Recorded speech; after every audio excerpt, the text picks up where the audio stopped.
أعوذ بالله من الشيطان الرجيم. بسم الله الرحمن الرحيم. نمتعهم قليلا ثم نضطرهم إلى عذاب غليظ.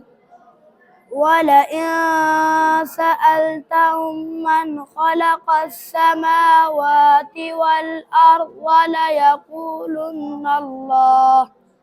قل الحمد لله بل أكثرهم لا يعلمون.